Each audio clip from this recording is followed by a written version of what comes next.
But before we do any of that, gentlemen, we need to talk about those UConn Huskies. They knocked off Villanova tonight 71-69 in a game where they trailed by 4 points with 35 seconds left on the clock. It is a massive win for UConn, who has now won 4 straight. They've beaten Seton Hall, they've beaten Xavier, and now they've beaten Villanova in their own building over the course of the last week. So, Sweeney, I'm going to you first on this one. Is UConn going to run to the national title now? Is that's certified and locked in, right?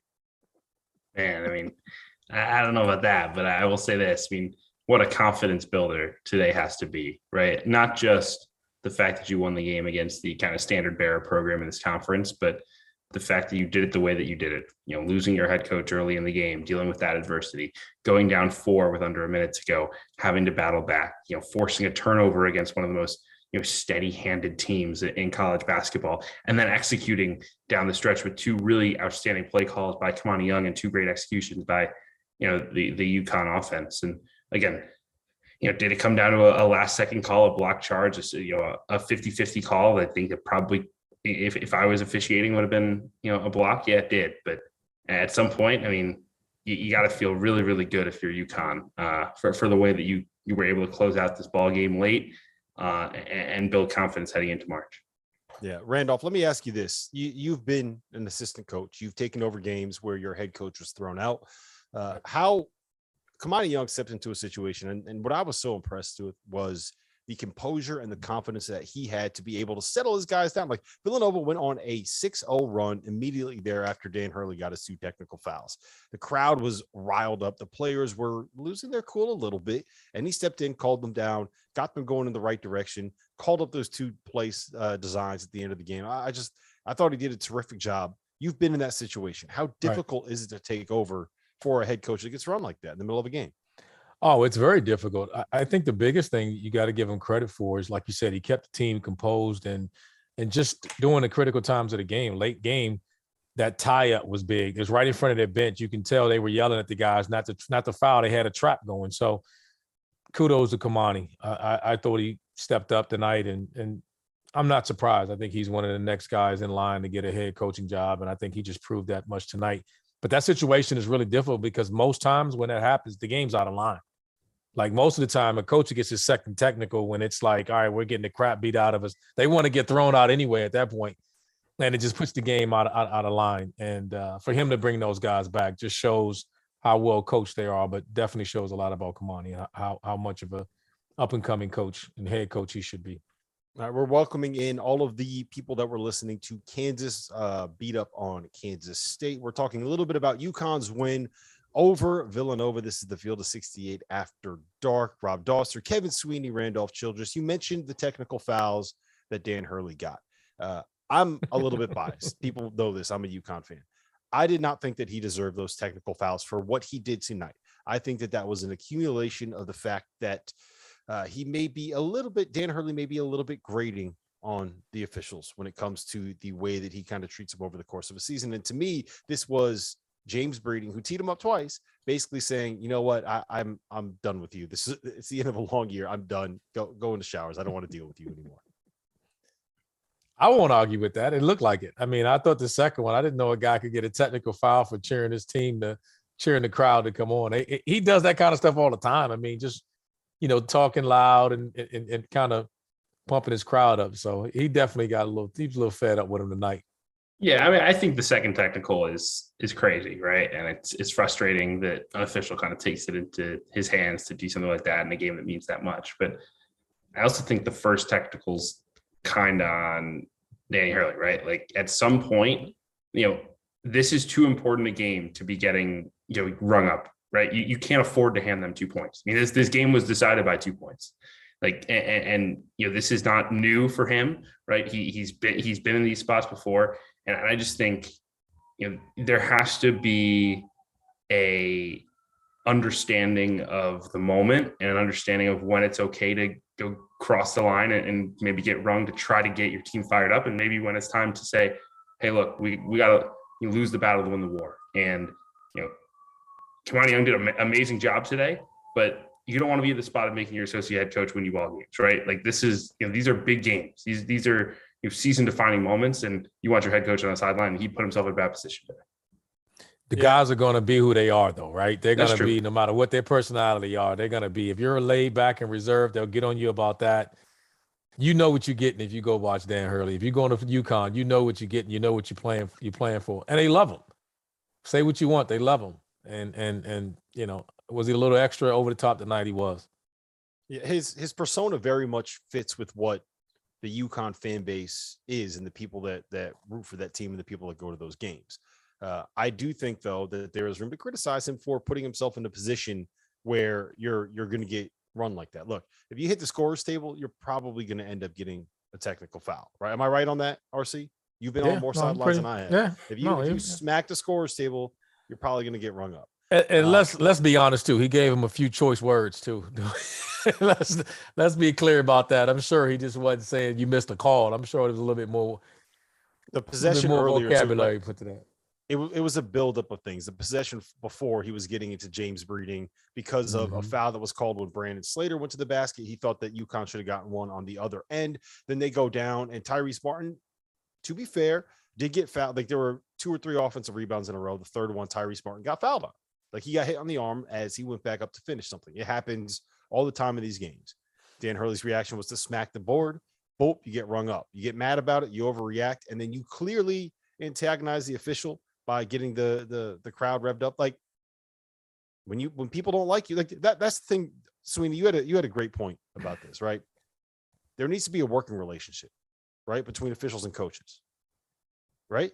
Yes, right. And at some point, you have to, again, you don't have to like the guy, right? I mean, we've all been in spots where we don't like a coworker, colleague, someone we have to deal with, on a day-to-day basis. But like at the end of the day, you can't be at a point where you're at each other's throats all the time, and it winds up costing your organization, right? And if Dan Hurley and James Breeding hate each other, that's cool. But you have to understand, and again, I'm not saying James Breeding's blameless in this, but if you're Danny Hurley, you have to understand that your actions are going to cost your team, and you have to be careful. You can't keep showing up officials and then winding up in a situation where officials get mad at you and get teed up, and then you say why, right? Like you operate like this all season long. You set yourself up to get run in a game like this. Mm-hmm. Yeah, that's the way I feel about it as well. What do you make of UConn moving forward, Randolph? I've always liked their team, but I worry about them come late game tonight. And we talked about this before. I joked about you being a UConn fan, but we said it today. They'll go as far as RJ Cole take. That's what I said to you earlier today. And then it's ironic he closes the game out tonight. And against the better teams, didn't happen as much tonight. He played great, and so much at stake.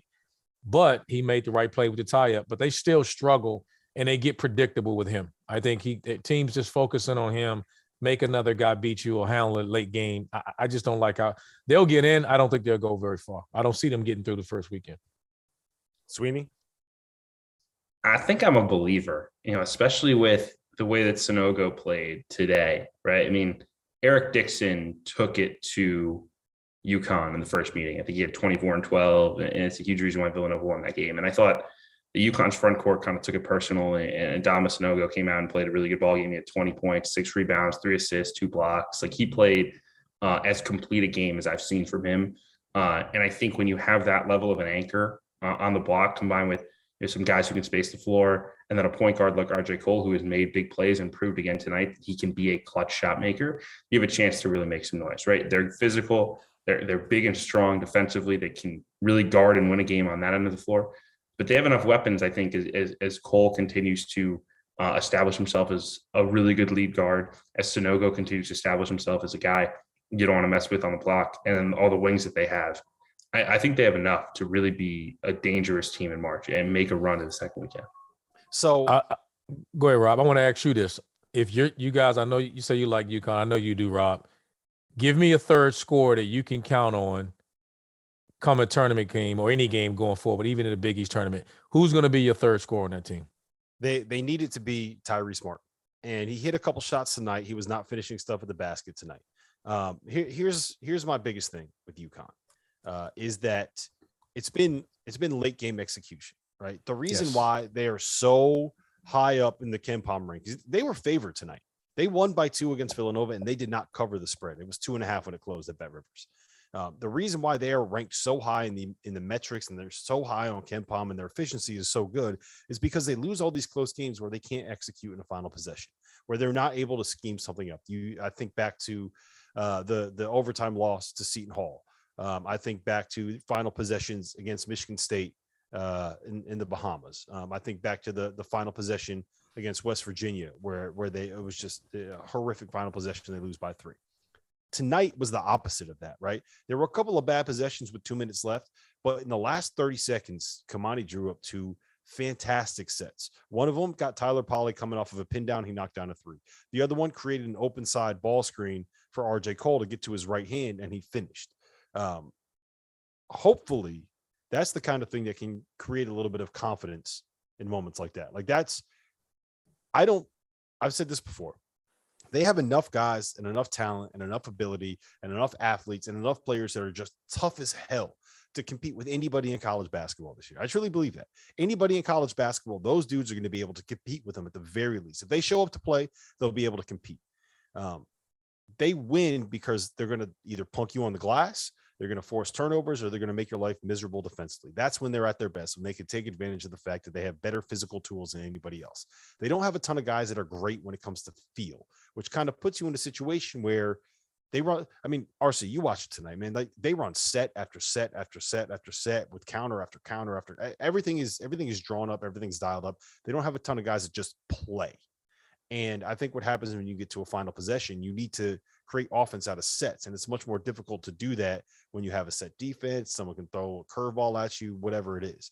So seeing them actually be able to make plays in the clutch in a final moment is the kind of thing I think is a difference maker for this group, because they're going to be in every game that they show up to play. And I can't imagine an NCAA tournament game where they don't show up to play. And seeing them do that tonight is a very, very, very good sign, I think, moving forward.